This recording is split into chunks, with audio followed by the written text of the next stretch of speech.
m'appeler alors que je dors chez moi.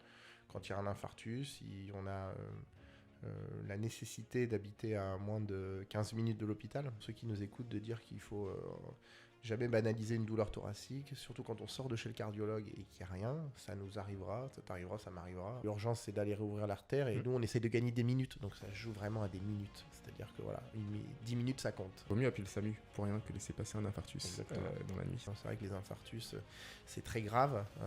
Il y a beaucoup de casses avant d'arriver à l'hôpital. Moi, j'ai été frappé par des gens qui trouvaient que en faisant un infarctus que tout était trop simple. Et après, c'est difficile de leur dire il faut arrêter de fumer. Ouais, mais c'est pas grave, je continue à fumer. Et puis vous me remettrez un stent. Le jour où on aura trouvé un traitement pour dissoudre les plaques de cholestérol ou pas, pour pas qu'elles arrivent, ça sera un vrai progrès.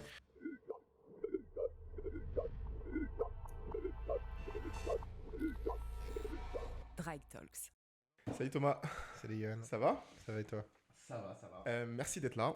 L'idée, c'est de parler un peu de toi déjà, de savoir ton parcours, de savoir pourquoi tu as voulu être cardiologue, pourquoi tu as voulu être coronarographiste, par quelles étapes tu es passé, pour que les gens puissent savoir quelle est la formation nécessaire, quel est le temps nécessaire pour faire le beau métier que tu fais. Et voilà, ça te va ? Très bien. Parfait. Je vais te laisser te présenter déjà. Ça marche. Bon, moi, je m'appelle Thomas Lavasseur. Du coup, on travaille en collaboration avec Yoann depuis maintenant presque 5 ans. Et je suis cardiologue comme toi. Donc, j'ai à peu près le même parcours. Hormis que j'ai été formé à Reims donc pendant l'année du socle et puis pendant l'internat. J'ai fait une spécialisation, enfin un Master 2 à Paris sur 1 an. Et puis en plus, à la fin de cette formation, je suis parti faire donc le DIU de coronarographie qui spécialise dans l'infarctus du myocarde pendant 2 ans à Paris. Et donc voilà, donc un parcours classique de 6 ans d'externat, puis 4 ans de spécialisation comme toi à l'époque. Maintenant c'est passé à 5, mais à l'époque on faisait 4. Et puis donc 2 ans pour le traitement de l'infarctus. Ce qui m'a donné envie d'être cardiologue, je pense un peu comme toi, c'est l'impact qu'on peut avoir sur les gens. C'est-à-dire qu'il y a beaucoup de spécialités où on ne peut pas faire grand-chose. Accompagner, c'est déjà pas mal, mais accompagner. Et puis nous, c'est vrai que le traitement est quand même assez rapide. Les gens arrivent pour un infarctus, vont mourir, ils sortent 1 heure plus tard, presque en pleine forme. Il n'y a plus de douleur, il n'y a plus rien. Exactement, ils viennent avec 20 de tension. Ils sont pas bien, ils ressortent du cabinet, ils prennent le traitement, le lendemain tout va bien. Et c'est vrai que c'était vraiment le point important. Tu te souviens quand est-ce que tu as voulu, enfin quand est-ce que tu as su que c'était ça ? C'était pendant l'externat, c'était... Moi c'était assez court, je voulais pas faire de grandes études au début, et puis ensuite ça m'a plu. C'était un peu loupé pour les grandes études. et puis en fait ça m'a passionné au moment où je l'ai vécu, c'est-à-dire que c'était pas un rêve à l'époque, quand j'étais au collège ou au lycée, je voulais plutôt des études courtes, et puis ça m'a tellement plu que finalement on a été chercher le plus loin possible à la fin. Et la cardio, ouais, c'est au moment des stages, quoi. Comme à mon avis, voilà, au moment des stages de l'externat, j'ai eu un attrait pour cette spécialité-là, étant donné l'impact qu'on peut avoir sur le patient assez rapidement, puis la technologie qui en ressort, hein, tout ce qui est pacemaker, défibrillateur, stent, télésurveillance, il y a énormément de choses et ça bouge beaucoup. C'est vrai que tu as raison de le dire, c'est qu'on a de la chance. C'est que la cardiologie, c'est déjà une spécialité assez vaste où il y a plusieurs spécialités. Il y a la coronarographie, j'ai fait avant de la rythmologie, il y a l'imagerie, il y a vraiment tout un socle de spécialités, de surspécialités en cardiologie. Et après, c'est une des spécialités qui a le plus évolué, je pense, dans les 10 ans. En fait, c'est incroyable toute la technologie qu'on met dedans. On a parfois l'impression de jouer à des jeux vidéo avec des choses dans les artères, dans le cœur. Et c'est vraiment très satisfaisant. Et aussi, là où je te rejoins carrément, c'est cette satisfaction de pouvoir traiter les gens et de pouvoir traiter un symptôme de manière très efficace et très rapide. Ça, tu vas pouvoir nous le dire après quand typiquement il y a un infarctus ou une coronarographie. Ok, et Saint-Raphaël, du coup, pourquoi Saint-Raphaël, il fait beau, il fait chaud. C'est difficile à dire, c'était un concours de circonstances finalement, et puis le besoin qu'il y avait dans cette ville-là de la spécialisation sur le stent, en fait, sur la pose de stent, c'était un service qui battait un petit peu de l'aile à l'époque où je suis arrivé, et puis en fait on l'a remonté avec des collègues de l'hôpital, et puis maintenant on a des très très bons résultats, des très bons retours, une très bonne activité, et voilà, c'était un concours de circonstances. D'ailleurs, tu vas pouvoir nous dire ce que tu fais maintenant aujourd'hui, parce que tu es cardiologue libéral et coronarographiste à l'hôpital. Tu peux me dire ta semaine type, qu'est-ce que tu fais exactement? Même moi, je m'y perds, mais oui, donc j'ai un contrat de PH où où j'effectue les tests d'effort des scintigraphies, essentiellement, parfois quelques visites, mais plutôt des scintigraphies. J'opère en moyenne 2 fois par semaine, 2 après-midi par semaine, une dizaine de malades. J'ai en général 2 astreintes par semaine, c'est-à-dire qu'on peut m'appeler alors que je dors chez moi. Quand il y a un infarctus, si on a la nécessité d'habiter à moins de 15 minutes de l'hôpital, pour pouvoir répondre rapidement à quelqu'un qui éventuellement se présenterait aux urgences avec un infarctus. Et donc on doit se déplacer assez rapidement, donc ça peut être à n'importe quelle heure, ça peut être pendant les repas, ça peut être à 2h du matin. J'avais oublié cette contrainte de 15 minutes. Ah ouais, de 15 minutes, ouais, il faut, c'est vrai qu'en habitant à 30 minutes, on peut arriver après le problème. Mais après, ça met quand même une charge, puisque c'est difficile le lendemain, après, d'enchaîner sur des journées de travail, puisque quand on a été réveillé à 2h du matin, donc c'est vrai qu'on demande parfois aux patients d'être compréhensifs quand on a du retard, ou quand on est un peu fatigué le lendemain. Alors voilà, après malheureusement on n'est pas beaucoup, donc c'est vrai que les astreintes se cumulent. Il y a certaines villes où il y a 10 personnes qui peuvent être sur la liste d'astreintes. Nous on est 3-4 maximum. Et donc du coup ça peut être un peu sport de temps en temps, mais on tient le coup quand même.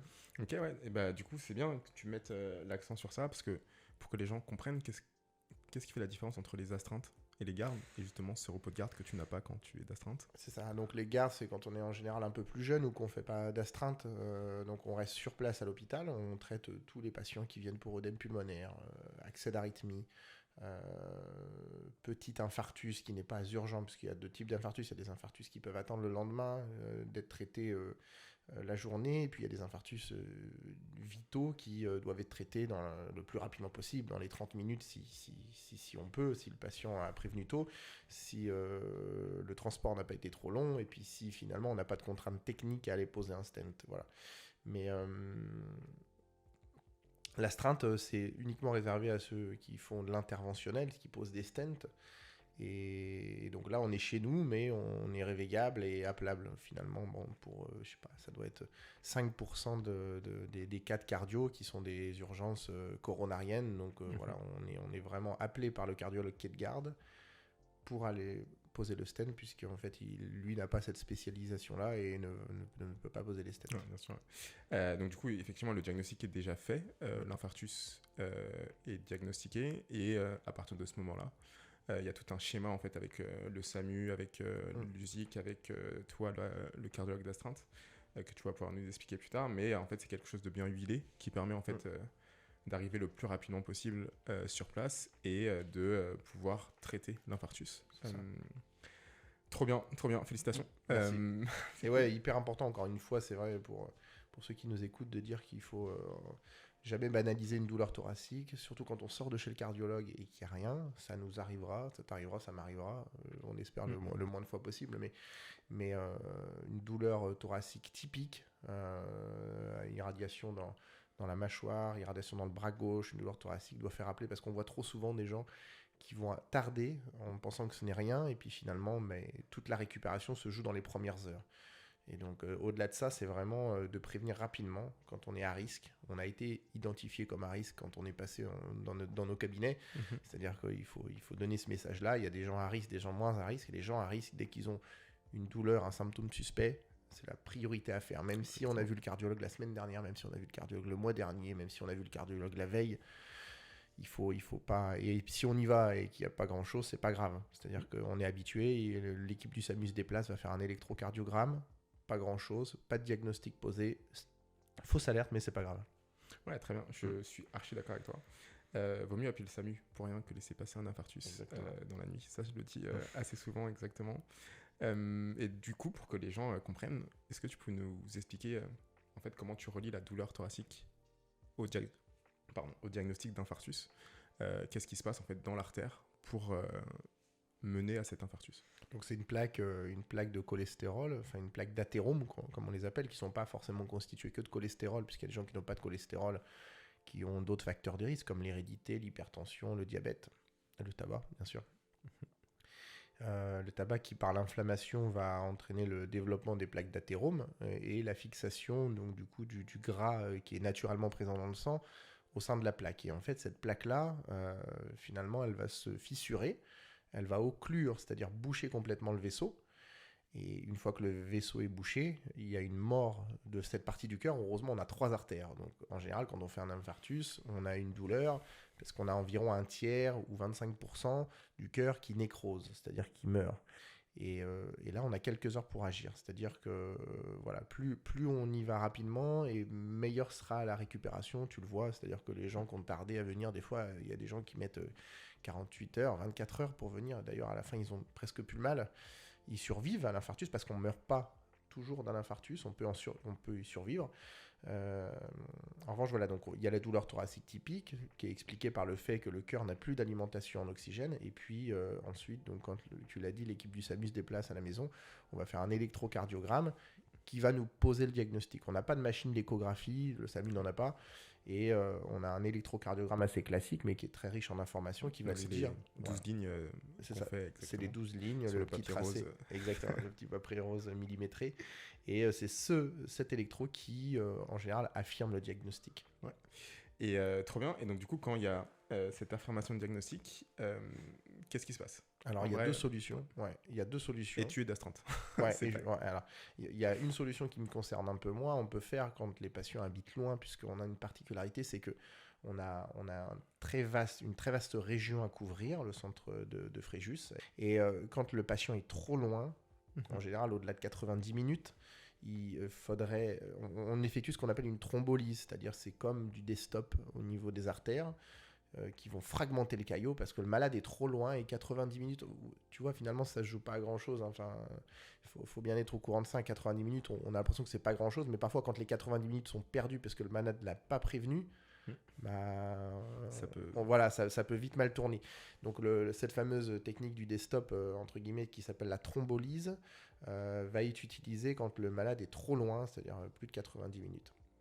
Ce qui arrive de temps en temps chez nous, parce que ça roule pas très bien d'ailleurs en plus, mais voilà. Et que les hélicoptères sont pas souvent déclenchables. Ensuite, donc ça c'est un cas de figure qui me concerne pas, puisque le malade est thrombolysé. On peut, si on a des signes que le caillot soit complètement fragmenté et que le malade n'a plus mal, que l'électrocardiogramme finalement a régressé, on peut attendre le lendemain pour aller traiter. C'est même recommandé d'attendre le lendemain, puisqu'il n'y a plus de petits caillots, on est dans une atmosphère un peu plus safe pour aller poser le stent. En revanche, si le malade est à Saint-Raphaël, à Fréjus ou pas très loin, mon collègue cardiologue va recevoir l'information du SAMU, va confirmer le diagnostic, parce que parfois c'est pas si facile que ça, et va m'appeler, alors que je suis en train de dormir tranquillement, et en me demandant de venir. Donc voilà, on n'a pas le temps d'aller prendre une douche, il faut y aller tout de suite. Ouais. Quoi. Alors après, ça dépend, on peut quand même aller prendre une douche quand on sait qu'on est à Draguignan ou quoi, on a quand même... En fait, on évalue le temps de transport entre là où il est le patient et l'hôpital, et toi ça te permet de te dire ok, quand est-ce que je dois être là, c'est ça, exactement. Okay. Après on essaye d'être là quand même le plus tôt possible pour pas perdre du temps, et donc voilà, donc soit il est directement aux urgences de nos collègues à l'hôpital, et là bon, on n'a pas du tout le temps, on a juste le temps de s'habiller pour y aller. Et puis ensuite, s'il est loin, on a le temps un peu de réfléchir et puis de partir tranquillement. Ça dépend aussi de l'état du malade, c'est-à-dire que parfois ils arrivent déjà en arrêt cardiaque aussi, ça arrive de temps en temps, que le malade malheureusement ça arrive déjà en arrêt cardiaque. Donc la première cause d'arrêt cardiaque, c'est effectivement l'infarctus. Ouais.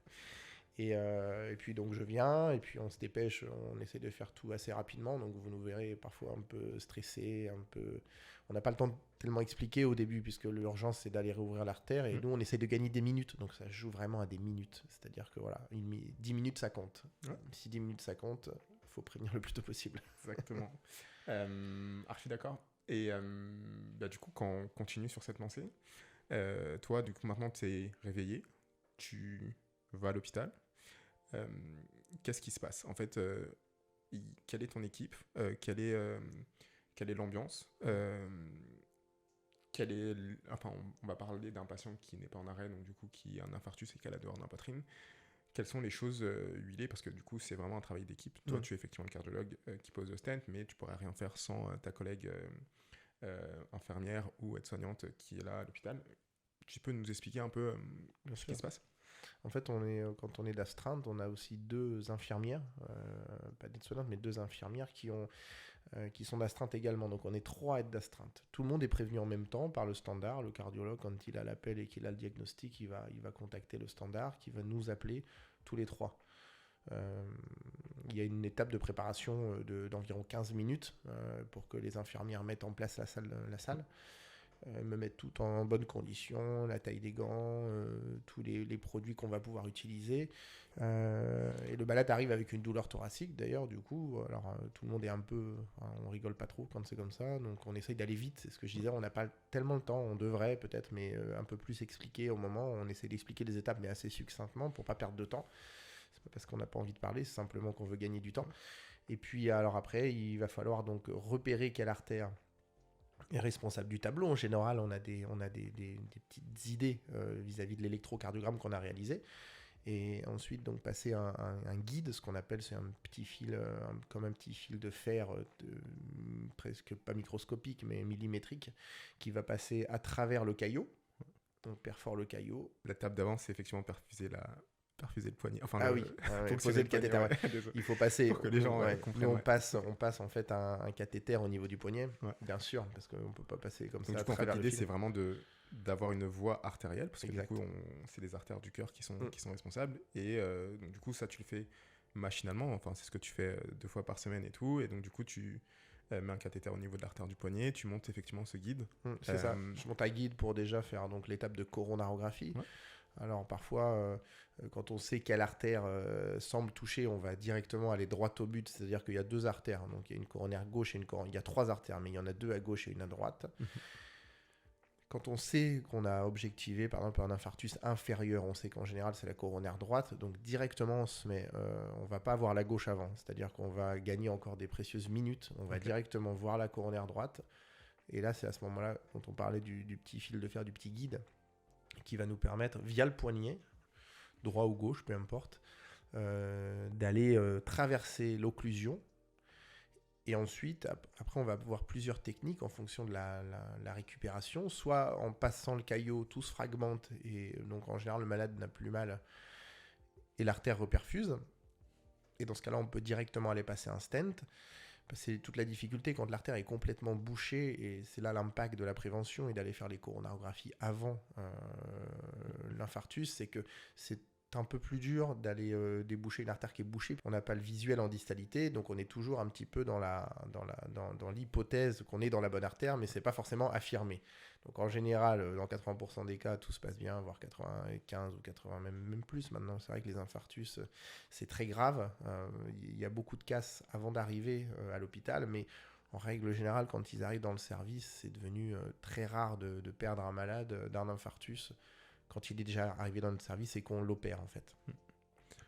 Mais voilà, après on a quelques difficultés parfois, on n'est pas toujours... il n'est pas toujours possible de poser un stent sur des contraintes un peu anatomiques, sur les tailles des vaisseaux, quand l'occlusion est... On peut aussi ne rien faire, c'est-à-dire, enfin, pas ne rien faire, mais laisser juste les médicaments pour fluidifier. Donc on n'est pas obligé d'avoir forcément un stent, on peut avoir un coup de ballon isolément, c'est-à-dire juste un ballon, comme on traitait les infarctus avant les années 2000. Mais dans 95% des cas, on a quand même, ça aboutit sur la mise en place d'un stent qui va permettre d'avoir un résultat solide. Le ballon permet de lever le bouchon dans l'artère, et ensuite le stent permet que dans les années à venir, parce qu'on me pose souvent la question, est-ce qu'un stent se change ? Non. Un stent va vivre, et finalement voilà, il va s'engouffrer dans la paroi de l'artère sans y laisser presque de traces, et en fait le vaisseau va se reconstituer de façon normale. Donc non, un stent ne s'en va pas, et c'est justement pour ça qu'on met les stents, c'est pour assurer la situation pérenne de l'artère ouverte. Trop bien. Trop bien. Et enfin, moi, il y a un truc sur lequel j'ai envie d'insister, c'est vraiment, tu l'as touché, mais c'est cette discordance, en tout cas maintenant en 2025, et à peu près durant toutes nos études, c'était ce côté que les patients pensent que c'est pas grave parce que en fait, il y a une douleur thoracique, on a mal pendant quelques minutes, quelques heures, et en fait, grâce à toi, grâce à tes collègues chorégraphistes, grâce à toute l'équipe, on arrive à déboucher l'artère, on arrive à arrêter la douleur, et on reste 2-3 jours maintenant, après un infarctus. 5 jours, ouais. 5 jours, ouais. 5 jours. Et comme si, et en fait, on a plus mal, les gens, ils se trimballent, d'abord ils sont en unité de soins intensifs cardiologiques, après ils passent probablement en hospitalisation, ils se trimballent, tout va bien et tout, et ils ont l'impression qu'il ne s'est pas passé grand-chose en fait. C'est ça qu'en fait j'ai envie de combattre, c'est que, comme tu l'as dit, on meurt encore d'un infarctus, même si les techniques et la technologie a permis de vraiment diminuer la mortalité. Mais voilà, c'est pas parce que vous avez eu un infarctus, vous avez eu mal et que tout s'est très bien passé, que vous n'avez pas eu de la chance, vraiment, parce qu'on meurt encore d'un infarctus. Trop bien. Après, moi, ce que j'ai envie de discuter aussi, c'est, donc du coup, après cette pose de stent, tout le côté suivi, tout le côté médicamenteux, qu'est-ce qui se passe en fait quand on a un infarctus ? Disons que le patient a eu de la chance, la paroi du cœur n'a pas été nécrosée, parce qu'il allait vide, parce que tout s'est très bien passé, et qu'il a une fraction d'éjection, donc une puissance globalement du cœur normale. Qu'est-ce qui se passe pour éviter d'avoir un autre infarctus ou un autre événement cardiovasculaire ?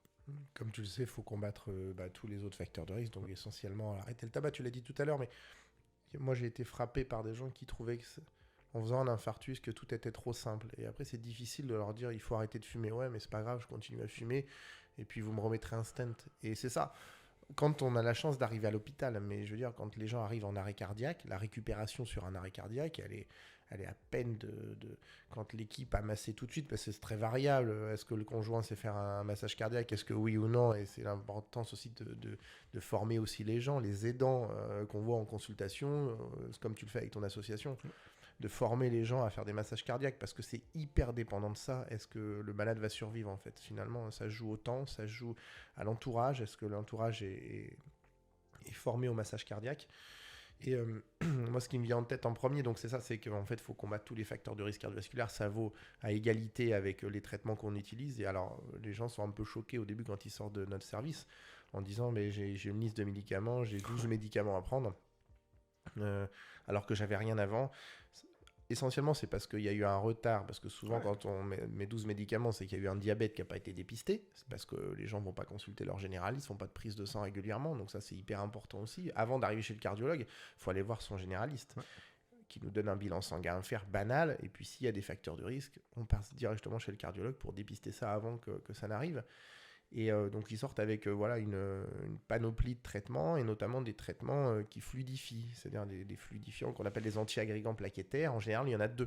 C'est-à-dire qu'on donne 2 médicaments pour bien fluidifier l'artère, pour éviter les caillots, que les caillots se forment le temps que le stent, qui est métallique, qui est un espèce de ressort, viennent se couvrir d'une espèce de membrane naturelle. Et il y a une durée totale de 12 mois où les gens doivent avoir 2 anti-agrégants plaquettaires, et puis ensuite on passera à 1, et c'est des médicaments qu'on ne peut pas arrêter du jour au lendemain. Après, il y a une étape, donc une fois qu'on est sorti du secteur hospitalier, il y a une étape aussi prépondérante qui est la rééducation, qui est très très importante, que tu fais aussi, et c'est pour ça qu'on a vraiment une vraie collaboration, parce qu'en fait à toute étape du malade qui fait un infarctus, il a une solution dans nos 2 structures. Exactement. Et donc la rééducation, très très très important, mais aujourd'hui il y a 90% des gens qui font de la rééducation à peu près, parce qu'on est aussi dans une région, et c'est ça, on va rebondir à la première question. C'est pourquoi tu as choisi Saint-Raphaël, parce qu'aujourd'hui à Saint-Raphaël, moi j'ai trouvé un espèce d'équilibre aussi vis-à-vis des patients.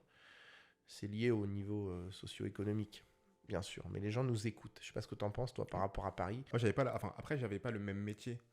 Alors, j'étais cardiologue à Paris, mais j'étais pas libéral à Paris. Donc, je sais pas à quel point, en fait, c'est la différence libérale hospitalier ou la différence de région. Mais effectivement, moi, la relation que j'ai avec mes patients ici, elle est très saine. J'ai l'impression qu'ils m'écoutent. Ils nous écoutent, je pense. Vraiment, ils nous écoutent. Et moi, j'ai vu la différence, vraiment. Ouais. Et qui prennent nos conseils en compte, et qui ne font pas globalement que de la merde. Et c'est satisfaisant aussi de... C'est clair. Parce que c'est très... Alors, après, donc, du coup, techniquement, nous, on ne fait pas le même métier, parce que tu es chorégraphiste et moi, je suis juste, entre guillemets, juste cardiologue libéral. Mais je pense que tu as la même satisfaction qu'un patient qui a été admis dans ton unité pour un infarctus et tu mets un stent, ou un patient qui est venu avant et t'a dépisté tous les facteurs de risque et tu lui as permis de vivre très longtemps sans événement cardiovasculaire. Exactement. C'est ça le but en fait, c'est que alors c'est pas que un infarctus c'est un échec, c'est parce qu'on ne peut pas dépister tout le monde, il y a beaucoup de choses qu'on ne connaît pas en 2025, mais je pense que la prévention cardiovasculaire et le traitement des facteurs de risque cardiovasculaire, c'est vraiment primordial pour justement éviter le risque d'événements et d'infarctus. Trop bien. Et surtout l'obésité d'ailleurs, c'est vrai qu'on sous-estime beaucoup. Maintenant, l'obésité, ça fait partie d'un facteur de... En fait, on arrive globalement à être chaque année meilleur sur les chiffres et la gestion des facteurs de risque parce qu'on dépiste quand même mieux. Il y a une évolution positive. Le seul facteur de risque qu'on ne maîtrise pas aujourd'hui, l'hypertension est de mieux en mieux traitée. Bon, l'hypertension, c'est pareil. On a des chiffres d'observance de traitement qui sont quand même pas bons en moyenne. Nous, je pense que nos patients, ils sont un peu meilleurs que les autres. Mais la seule chose qu'on n'arrive pas à gérer nationalement, c'est le taux d'obésité qui a doublé en 10 ans. Et au-delà d'être en association avec d'autres facteurs de risque, ça doit être pris en charge comme un truc unique. Comme un vrai facteur de risque, ouais, comme un vrai facteur de risque unique, même si ça augmente le taux de diabète, ça augmente le taux de cholestérol, ça augmente l'hypertension, ça augmente tout. Mais c'est vrai que le seul qu'on combat pour l'instant mal, parce qu'il n'était pas identifié comme tel. Il y avait une certaine banalisation, en fait, grossir avec l'âge, c'est ça. De devenir plus gros, et les gens, je pense, ne voient pas ça comme un vrai facteur de risque, ils disent que c'est la normale. Oui. Et, c'est dommage parce qu'effectivement, comme tu l'as dit, il faut traiter l'obésité. Les gens obèses meurent plus, les gens obèses font plus d'infarctus, font même plus de cancer. Donc, effectivement, très bien, j'ai apprécié tout le côté après l'infarctus. Maintenant, on va potentiellement parler de avant. Est-ce que tu peux nous dire, globalement, effectivement, tu parlais d'un médecin généraliste, enfin d'un patient qui a vu son médecin généraliste qui avait une prise de sang et qui potentiellement a, on va dire, du cholestérol, et il a pris sa tension artérielle et effectivement elle est à 15,9 confirmée par un carnet tensionnel. Quel est, toi, ton bilan initial pour dépister notamment cette maladie coronarienne ou maladie athéroscléreuse? Quel examen tu prescris par la suite pour justement dépister la significativité d'une plaque de cholestérol? Est-ce que tu peux nous dire tout ce que tu fais? Le parcours, ouais. Le parcours. Je pense qu'on a à peu près les mêmes stratégies. On dépiste, nous deux, on dépiste quand même beaucoup. On dépiste beaucoup, alors peut-être même au-delà des recommandations, puisqu'en fait, quand on écoute les recommandations, on nous dit probablement des questions de coût, que les examens complémentaires doivent être ciblés, en fait. Mais moi, je suis assez large aussi, puisque vraiment, je le vois comme un échec, l'infarctus. Et c'est vrai que c'est pas un échec, parce qu'on ne peut pas tout faire, mais c'est quand même la fin, quoi. C'est le jour où on aura trouvé un traitement pour dissoudre les plaques de cholestérol, ou pas qu'elles arrivent, ça sera un vrai progrès. Et moi, je suis prêt, voilà, j'aime tellement ce côté aussi de prévention que je suis prêt à me dire peut-être qu'un jour, on trouvera une solution et je serai plus obligé de me lever à 2h du matin pour aller mettre les stents, même si j'en perds ma spécialité. Mais c'est pas grave. Alors, est-ce que ça arrivera un jour? Je sais pas. Mais en tout cas, voilà, sur le dépistage, quand on a un facteur de risque, en général, le travail est quand même bien fait. C'est-à-dire qu'on nous envoie quand même les patients, donc chez le cardiologue. Et ensuite, donc, on l'évalue avec un électrocardiogramme, une écho classique. En général, après, il faut s'aider et ça va dépendre vraiment du patient. C'est-à-dire qu'on ne demande pas un examen systématique. C'est-à-dire qu'il y a des patients, on voit bien à l'échographie, donc on leur fait plutôt une échographie d'effort comme tu fais à ton cabinet. Et puis, il y a des gens qui ne peuvent pas pédaler. Donc, il faut quand même les évaluer parce que parfois, il y en a, c'est pas parce qu'on ne peut pas pédaler qu'on ne ressent pas l'angine de poitrine, qu'on n'a pas de problème coronarien. Donc, il faut quand même les évaluer. On fait, dans ces cas-là, la scintigraphie ou une échographie assistée d'un produit qui est un peu plus difficile, ce qu'on appelle l'échographie d'obutamine. Et voilà, après, on s'aide aussi beaucoup maintenant de l'imagerie coronaire, même si elle est difficile à avoir. Donc le score calcique, c'est assez facile. C'est un numéro qui va donner, tu le sais, un risque. Mais ça sera assez... c'est-à-dire qu'il ne faut pas l'utiliser chez tout le monde, notamment chez les trop vieux, puisqu'il va être très positif tout de suite. Chez les jeunes qui peuvent avoir un score calcique négatif, mais avoir une sténose, puisque finalement la plaque n'a pas eu encore le temps de se calcifier. Donc vraiment, ça va dépendre du profil du patient. Mais ce qui est sûr, c'est qu'un facteur de risque amène forcément à un dépistage au-delà de la première consultation où on fait l'électrocardiogramme et l'échographie. Pour ma part, pour ta part aussi, je le vois. Après, les recommandations ne sont pas forcément toujours dans ce sens-là, mais comme on dit, il y a une question de coût, donc ça, je pense que j'essaie de ne pas y réfléchir. Ça, j'ai appris avec l'expérience, c'est qu'effectivement, les recommandations, il y a une question de coût, et c'est les recommandations européennes qui doivent être, on va dire, cohérentes sur toute l'Europe, et il n'y a pas forcément l'accès aux soins qui est le même en France ou dans certains pays de l'Est, sans jugement parce que je ne suis jamais allé, mais voilà. C'est pour ça que moi, effectivement, je suis, entre guillemets, assez agressif pour prévenir les facteurs de risque, pour être certain qu'on n'en loupe pas, et voilà. Mais la difficulté, c'est ça dépend aussi beaucoup de l'ambiance régionale.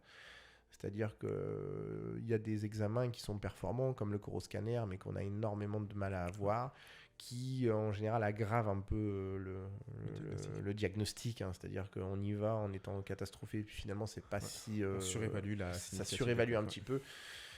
Et voilà, et puis ensuite, il y a des examens qui sont un peu plus rapides, comme toi, avec la stratégie que tu as mis en place avec tes collaboratrices. On peut avoir des examens assez rapides, et ça compte aussi, puisqu'en fait, la grosse aussi difficulté, au-delà de l'échec, parce que notre patient fait un infarctus, c'est qu'une fois qu'on l'a évalué, s'il fait un infarctus avant qu'on puisse faire le test de dépistage, ben on a fait un peu tout ça pour rien. Exactement. Et c'est important aussi d'avoir des délais très très courts et de s'adapter en conséquence sur des méthodes de travail pour essayer de garder du temps avec le patient, mais d'aller un peu plus vite dans certains aspects pour pouvoir traiter tout le monde finalement. Ça, c'est important. Je suis d'accord. Un petit mot sur la scintigraphie, parce que tu en fais. Est-ce que tu peux nous dire exactement comment ça se passe? Parce que c'est, en 2 mots, un test d'effort couplé à une imagerie nucléaire. C'est ça. Ouais. C'est un peu plus long. Alors, c'est un peu plus long qu'une échographie d'effort comme tu fais, puisque en fait, les patients doivent être présents en général entre 2h30 et 3h, ce qui est long. Mais en fait, on va avoir du coup un malade qui va avoir une injection d'un traceur nucléaire, donc pas de risque pour la santé, sauf si on en fait une fois tous les mois, mais en général, on n'a pas besoin d'en faire une fois tous les mois. On a un traceur nucléaire, on fait un test à l'effort sur bicyclette, en fait, comme toi, sur un principe de vélo, comme les tests d'effort classiques. Et ensuite, il y a une deuxième série où on va aller comparer l'effort et les repos. Et si le cœur n'est pas colorié de la même manière entre l'effort et le repos, ça montre qu'il y a une coronaire qui se rétrécit. Elle n'est pas bouchée comme l'infarctus, mais elle est rétrécie, et c'est le moment où il faut agir justement pour éviter l'infarctus. Et à ce moment-là, on fait la coronarographie qu'on fait en programmé, en ambulatoire, c'est-à-dire que les malades ne sont plus hospitalisés une nuit. Si on ne met pas de stent, en général, si on met un stent, ils sont hospitalisés juste la nuit et sortent le matin. Et voilà, donc en fait, c'est un examen de recherche ischémique pour dépister les coronaires qui se rétrécissent au même titre que l'écho d'effort ou le test à l'effort classique. Aujourd'hui, le test à l'effort, c'est vrai qu'on le fait encore un petit peu, mais il est moins performant que l'écho d'effort et que la scintigraphie ou que le coroscanner. Et donc, du coup, on s'oriente un peu plus vers des imageries, des tests à l'effort couplés avec des imageries. C'est-à-dire que c'est mieux, c'est plus long, mais c'est quand même mieux. Ouais, c'est mieux. Plus performant. Ça permet de mieux dépister, parfois de surdépister. Parfois de surdépister, mais aussi parfois il y a un test d'effort qui aurait raté une potentielle lésion, et ça permet de redresser le diagnostic. Merci Thomas. Si jamais vous avez des questions, n'hésitez pas à les poser soit à Thomas, soit à moi en commentaire. Et voilà, à la prochaine. Si jamais vous avez aimé, likez, bien sûr.